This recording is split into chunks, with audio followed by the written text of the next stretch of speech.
What's up, guys? Welcome back to another episode of Katson's Corner, the show where we talk about college football from a Chargers and NFL draft perspective.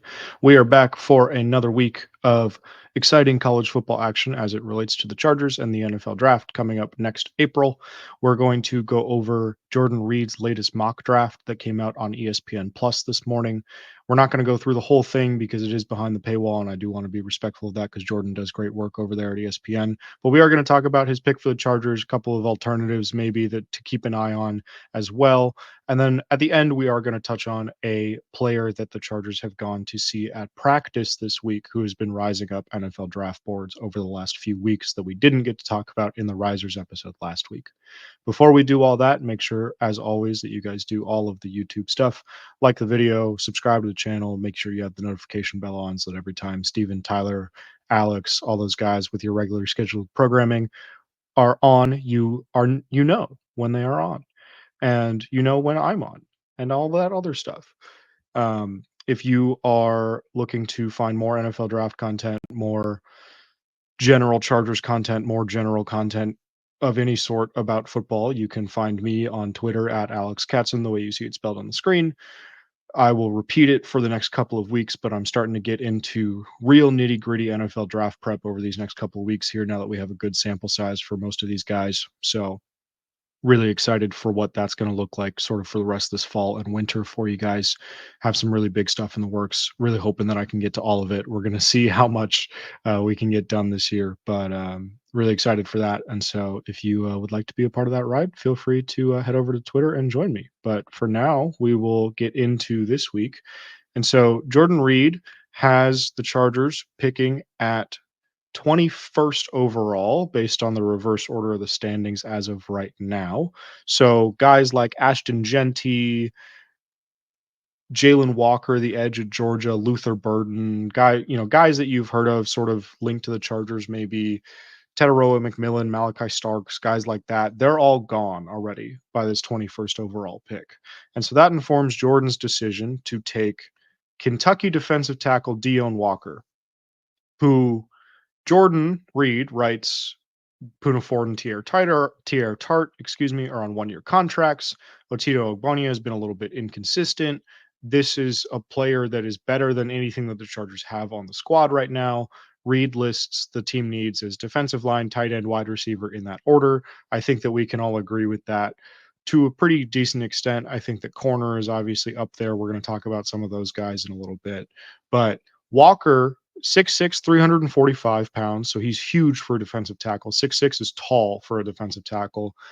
345, obviously nothing to sneeze at either. And you might look at that size and you say, okay, this is going to be a nose tackle. This is going to be someone that is going to be asked to two gap in the run game. And that's true. He has two gap potential in the run game. I think that there's definitely an elite run defender in that frame and in that body with him. I do think that there's a lot of pass rush upside with him as well, though. I agree with Jordan in that respect that it's really remarkable the way that Walker moves his feet for how big he is. He is incredibly quick for being 345 pounds. And that leads to a lot of pass rush opportunity on the inside because a lot of teams, a lot of offenses, even with all of this tape on him, aren't necessarily expecting him to get off the ball that quickly or get off a block that quickly and be able to get into the backfield and cause tackles for loss and cause pressures and cause sacks.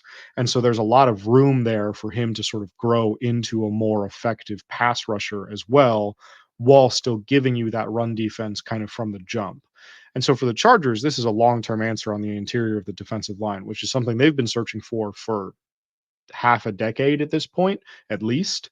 With again, Ford and Tart have played well this season, and I do think that at least one of those guys will probably be back next year based on the trajectory that we're on right now. But they're both sort of around the 27, 28, 29 range. I think Ford is 29. Tart might still only be 26 this season, but he's either 26 or 27, I think. And so those guys aren't going to be around forever. Ogboni has been a little bit inconsistent. Matlock is mostly playing fullback now. There's not a lot of guys that the Chargers have. There's just not a lot of bodies that they have.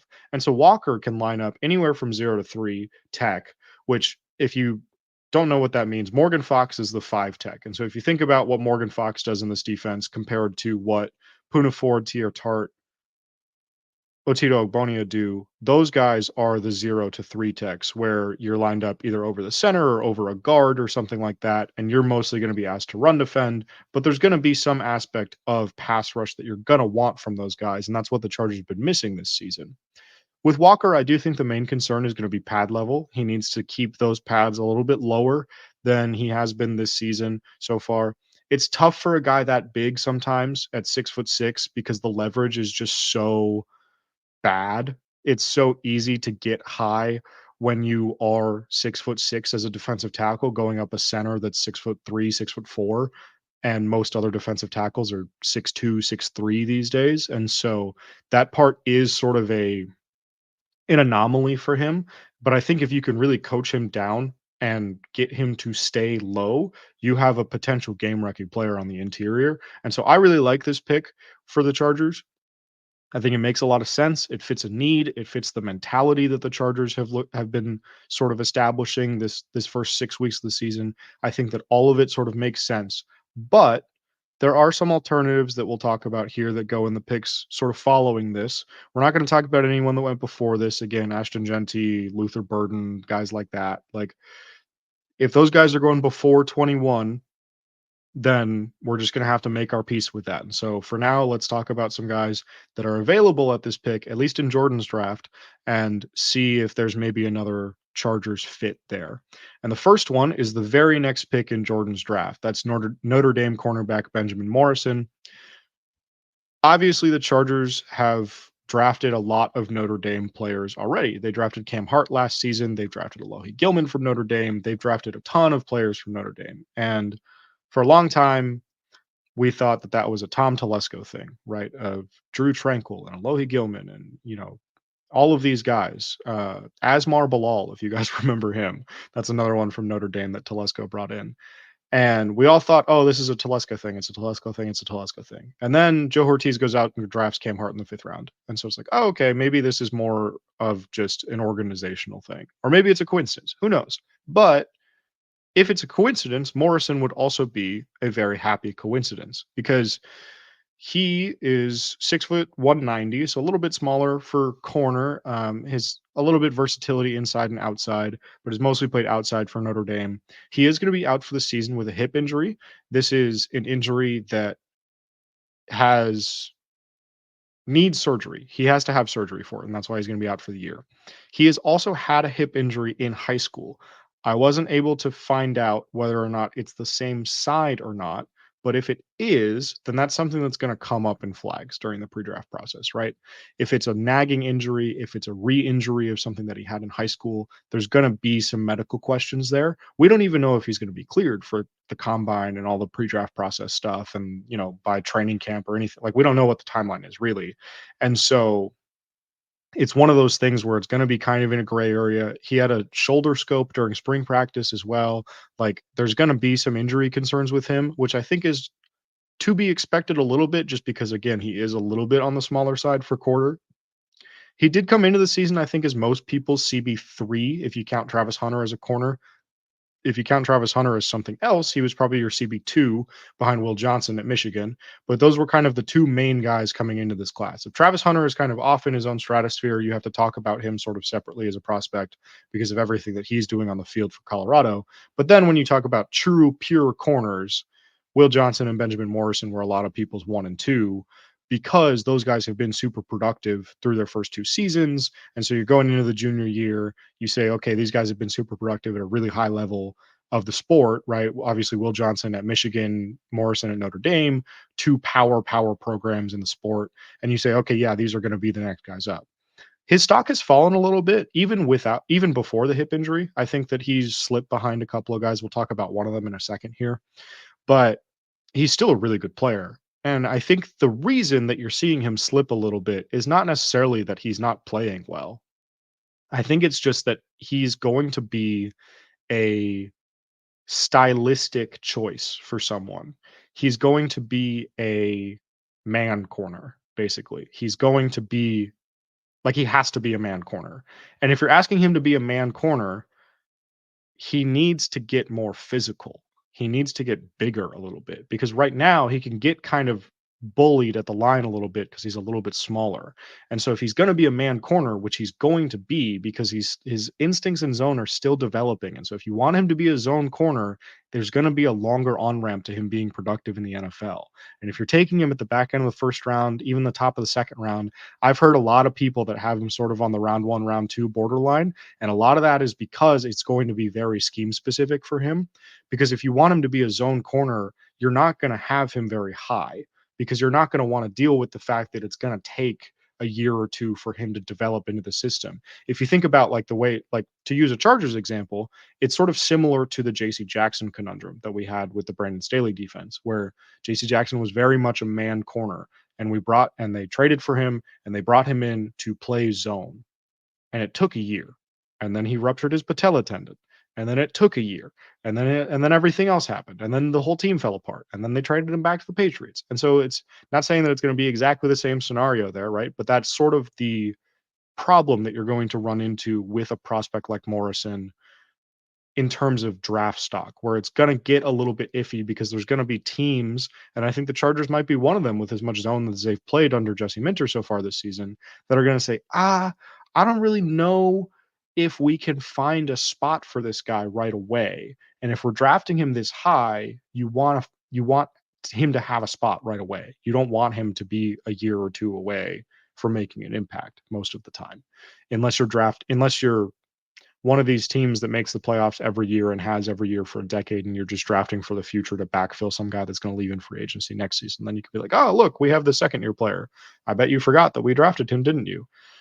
But the four case for Morrison is that the combination that he has of athleticism, of speed, of instincts in man coverage is second to none almost. He is one of the best traits guys in this class in terms of cornerback. And I think that that is going to appeal to somebody. And whether that somebody is Jesse Minter, who says, like, okay, we can do something with this guy. We're going to, change some things up. Maybe we're going to find a way to use him, is to be determined still, right? And I think that there's going to be a lot of clarity that comes, even though he's not going to be playing for the rest of the season. I think there's going to be a lot of clarity that you're going to start to get this winter and this spring about Morrison and about where he sort of fits and where teams are sort of looking at him. But I think that he's definitely a name to keep an eye on for the Chargers, because again, like we talked about, cornerback is going to be a need for this team probably as well. Christian Fulton's on a 1-year deal. Asante Samuel Jr. is a free agent after this season. Cam Hart played well in week 1, but are you comfortable with him as a long-term starter after drafting him in the 5th round? Dean Leonard is injured, so you haven't really seen him this season. There's going to be a lot of flux happening at the cornerback position this offseason, and so the Chargers may be looking at that position once we get in the draft in April as well. Moving on to another defensive tackle. This is actually the pick after Morrison, so now we're 2 picks after the Chargers. This is Michigan defensive tackle Kenneth Grant, which, let's get this out of the way right now because it's going to come up more and more and more during the pre-draft process. We all saw it happen during last pre-draft process when everyone said, well, the Chargers are just going to draft Blake Corum because Jim Harbaugh knows him and Jim Harbaugh loves him. And so why wouldn't they draft Blake Corum? We saw this happen to a more egregious extent with the whole idea of Jim Harbaugh is going to trade Justin Herbert and take JJ McCarthy at the 5th overall pick, which was always ridiculous. But people are going to do this. And so it's best to just get out in front of it and say, like, yes, Kenneth Grant plays for Michigan. And so for that reason, the staff, especially the defensive staff, right, is going to be familiar with him as a player. And they're going to have a use case for him. They're going to say, we know exactly how to use this guy. We just did it last year. We still have all those contacts in the building, and we know exactly what they did this year, where he took a step forward, where maybe he took a step back, and we know exactly where he's going to fit in this defense from day one. All of that aside, Grant is a fantastic prospect. And I think for that reason, he's a good fit for the Chargers because he's good at football. He's 6'3", 339, which is a little bit smaller than Walker. I think it's a little bit more prototypical defensive tackle size. Again, sort of a nose type, archetype, body type, but he can play anywhere from 0 to 3 tech as well. He's lined up anywhere from 0 to 3 for Michigan. And so, you see him kick out, not outside all the way, but to the outside shoulder of a guard sometimes, where he will play anywhere sort of in that window from either outside shoulder of the guards to the center and be effective from any of those spots. He did clock in at number 3 on Bruce Feldman's Freaks list this season, which, if you guys don't know what that is, it's basically Bruce Feldman, who's a writer for The Athletic, goes around college football programs before the season starts and writes up this list of the top 100 athletes in college football. And so it's not necessarily a list of the best players always. For example, like number 1 this season is Nick Harbor, the wide receiver and track star at South Carolina, who I think is still developing as a football player, hasn't really done a ton for South Carolina on the field this season, but is obviously a freakish athlete. Grant came in at number 3, and Feldman, before the season, pointed out that Michigan has produced more defensive linemen on this list than anybody in the last 6 years. And those names are Rashawn Gary, Kwity Paye, Aiden Hutchinson, Mozzie Smith, Chris Jenkins, and Kenneth Grant. Of those 5 that aren't Kenneth Grant, 4 of them, Gary, Paye, Hutchinson, and Mozzie Smith, were first-round picks. Chris Jenkins was a second-round pick. So if you're just following trends here, right? If you're just saying, okay, well, he goes to Michigan, he's on the freaks list. At worst, he's going to be a second rounder. And Chris Jenkins was a second rounder because there was a whole bunch of other stuff going on with him where he was not necessarily as good of a player as Grant is. And so this is a first round talent. There's no question about that. And so for that reason, I think depending on where the Chargers pick ends up falling, you're going to see him mocked more and more often to LA. And so it's worth talking about right now and worth getting out in front of just saying, like, yes, he's going to be familiar with Harbaugh. There are quotes from when he committed where Harbaugh is glowing, raving about the fact that this kid can run a sub 540 at 340 pounds. That is going to come up. It is best to know that that's going to happen now. The thing with Grant, though, is that right now he is a boom or bust playmaker. He is either going to blow up a play or he's going to get blown out of a play. And so that consistency, working with him to just like take singles and doubles, which is normally something that we talk about for quarterbacks, right? Of like just take the easy throws, take the easy plays. Working with him on that is going to be the thing that takes him from a good prospect to a good player in the NFL. Moving on here, this is my guy in this corner class, and that's Arizona's Tario Davis, 6'4", 190 pounds, had a really weird spring. A lot of people thought that he was going to follow the coaching staff to Washington, and so I was following him really closely. If you guys know me well, you know that I cover Washington. I went to Washington, and so I am very dialed into all of the goings on in that program. So we were following him really closely this spring because he wasn't practicing in the spring for Arizona. A lot of people thought that he was going to hit the portal. A lot of people thought he was going to hit the portal in the winter, and then he didn't, and then he went to spring practice, and then he wasn't practicing, and so a lot of people thought he was going to hit the portal in the spring and come to Washington. Ends up staying at Arizona with the new staff, which is Brent Brennan, who came over from San Jose State. And he looks like a first round pick. His length alone fits so well with what the NFL is doing at corner. Where again, you look at 6'4" immediately, right? And it sort of brings shades of Tariq Woolen and guys like that, where it's like just the big corner that sort of fit in the Seahawks style, like classic Seahawks style defenses. He has 19 pass breakups over the last 2 seasons, so he's using that length well. He's getting on the ball, he's making plays on it, and he's a super strong contributor in run defense, which is going to be a huge emphasis for the Chargers, obviously, right? The Chargers want to play physical. They want to get their defensive backs involved in run fits. Asante Samuel has struggled with that a little bit, and that might be one reason why he may be heading somewhere else in free agency this offseason, which means that you need to replace him. Davis makes a lot of sense for that. I think that he is a better zone corner than he is man, and so it fits with the Chargers defense because he is going to be more of a keep things in front of you and drive down on something, because he's not a super fast player. I think his speed is average. I think his technique is average as of right now. I think that there's a little bit of sloppiness in his footwork, a little bit sometimes in the back pedal. There can be a little bit of mental lapses and everything. But if you keep everything in front of you as a zone defender, that mitigates a lot of those things a lot of times. And if you can develop the instincts, which I think Davis is already showing, again, 19 pass breakups over the last 2 seasons is a very high number. And so he's showing that he's developing those instincts. And if you can continue to develop those pass breakups turn into turnovers. And I just can't see 32 NFL teams passing on the length and the traits that Davis has for him to not be a first rounder. And so I think that he's going to be in the first round conversation. He's one of those guys that I talked about when we were talking about Morrison, that I was talking about have kind of vaulted over Morrison for me, because I really think that he's going to be a great NFL player. I think that he has all of the tools to be one. And so I'm really excited about him. Jordan Reid had him at 24. So again, is the pick right after these other guys that we've been talking about going to the Packers to replace Jair Alexander and kind of help him out on that other side. But I think he makes a lot of sense for the Chargers as well. And I think that, again, if you're going to go in the corner direction, I think that there's a lot of guys towards the back end of this first round that I think are going to make a lot of sense for LA. And so that's a position that I really want you guys to key in on over the last 6 weeks of the college football season, because there's going to be a lot of guys that are emerged that are going to be in that first round conversation that I think we're going to be talking about as potential Chargers fits. Last one here in terms of draft alternatives from this mock draft is Minnesota offensive lineman Ariante Ursary, who Jordan has going 27th to the Ravens. And Jordan drafts him as a tackle. Ursary is 6'6", 320 pounds. He's played left tackle and right tackle at Minnesota. He's only ever played tackle at Minnesota. Jordan is drafting him as a tackle to be the left tackle replacement for Ronnie Stanley in Baltimore.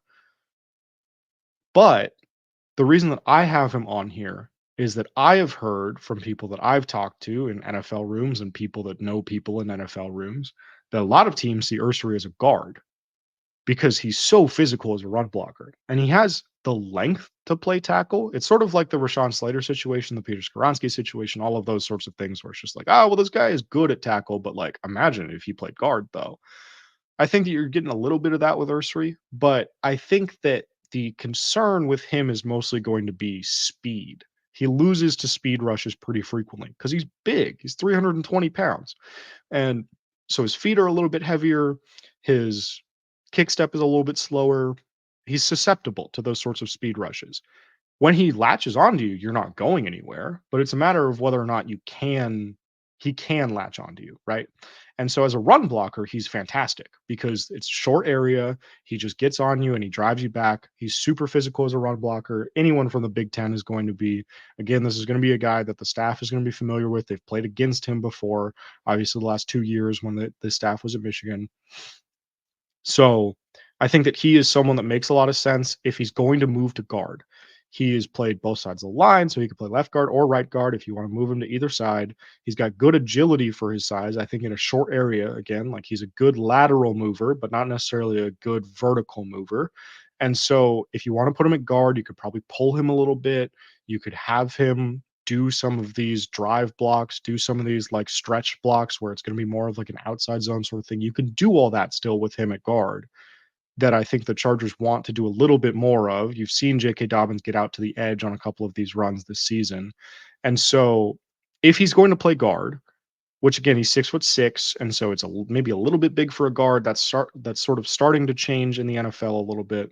But if he's going to play guard, I think he makes a lot of sense for the Chargers. Obviously, if he's going to play tackle, if teams see him as a tackle by the time this season ends, because he just has a fantastic season for Minnesota at left tackle, and they're like, never mind, forget it, let's just play him at tackle, doesn't make any sense for the Chargers. They have Rashawn Slater, they have Joe Alt, their tackles are set. But if he's going to play guard, and like I said, a lot of people that I've talked to have said that they think he's going to play guard in the NFL, or that at least there's a chance that he's going to play guard in the NFL. And I think that he's someone that makes a lot of sense for the Chargers, as much as it would probably pain some of us to take another guard in the first round and build through the offensive line again. I think that it's an option. And so it's worth talking about. Another guy worth talking about is not an alternative for this first round pick here, but it is someone that the Chargers went and visited at practice this week. I think it was actually today, maybe yesterday, and that's Arizona State running back Cam Skattebo. 5'11", 215 pounds. He transferred to Arizona State a couple years ago from Sacramento State, so came up from the FCS level to Arizona State. Had a pretty good season last year, but wasn't really on draft radars. Was kind of just like, this is kind of a nice like grinder back. I don't know, probably will just like get thrown on the UDFA heap, be cool, whatever. But he has had a excellent start to the season. And it's been a big reason why the Chargers went out to visit him at practice this week. I'm pretty sure that the tweet that Steven sent me about the Chargers going to visit him, which he got from our good friend Gavino, who's also my boss at Chargers Wire, is that 6 different teams have gone to Arizona State just this week to go see Skattebo. Like, the draft buzz is building for him. He's useful as a receiver. He's got 19 catches for 250 yards this season. He's a good blocker. He's second in the country in missed tackles forced at 44. I bet you guys can guess who's first. Surprise, it's Ashton Genty. He has like 56. He's insane. But Skattebo has been, for lack of a better word, right there. I mean, as right there as anyone else has been compared to Genty. And at this point, it seems like he's rising into the later rounds of the draft instead of being a UDFA. There's been people that have compared him to Carson Steele, who's on the Chiefs now, the UDFA from the Chiefs, where it's like he's not going to run super well. He's not going to test super well. He's not going to be this athletic freak, but you turn on the tape and he's running through tacklers. He's just like carrying guys behind him. He's dragging guys behind him. He's useful in all 3 phases of the game as a running back, as a runner, as a receiver, as a blocker. He's going to be a useful NFL player. And so if the Chargers say, okay, J.K. Dobbins has had a great season, Kamani Vidal has played well, obviously, in this one game that we've seen of him so far. If he continues that trend and the Chargers are like, you know what, we're comfortable with Vidal as the second guy, Gus Edwards, how he fits into that remains to be seen. And they say, you know what, we don't need to spend a high pick on a running back in such a strong draft class. Genty will be up there. Caleb Johnson, who we've talked about on the show before, guys like that. All of these like highly touted running backs, we can pass on all those guys. We can pass in the first 2-3 rounds because we don't need a guy to be the lead back. J.K. Dobbins is going to be the lead back, at least next year, right? And you want to wait until the later rounds, then I think you can wait and you can get Skattebo in the 6th or the 7th or something, and you get a player who is going to be efficient and effective and is going to be able to chip in just sort of in all 3 phases. And to be honest with you, this is the way that the Ravens have built their running back room under Joe Ortiz as the assistant GM for the last decade, right? Justice Hill was a 4th round pick. Gus Edwards is late rounder, if not a UDFA. Keaton Mitchell was a UDFA. Like they churn these guys through, like all of these late round UDFA backs. Obviously, Derrick Henry is an aberration at this point with the free agent deal that he signed this offseason in Baltimore to kind of take them over the top. But for the most part, a lot of these backs that Baltimore has had have been late rounders. J.K. Dobbins was a high pick as well, but other than that, it's been a lot of guys in the late rounds that they churn. And so I think it makes a lot of sense in that respect that they went to Arizona State this week to go watch Skattebo because, again, he is rising into those late rounds. I don't know that he's going to get much higher than 4th or 5th round because, again, he's not going to test very well. I think the testing is going to come in pedestrian. And you're going to say like, well, I don't know if he's like an NFL athlete, right? I think that's going to come up. But I think that a lot of times we get so wrapped up in whether or not a guy is an NFL athlete that we forget to examine whether or not this guy is an NFL player. And Skattebo is an NFL player, the same way that Carson Steele is an NFL player, the same way that any of those guys that you can think of that have come into the league as UDFAs and produced, the same way that like James Robinson was an NFL player, if not an NFL athlete, right?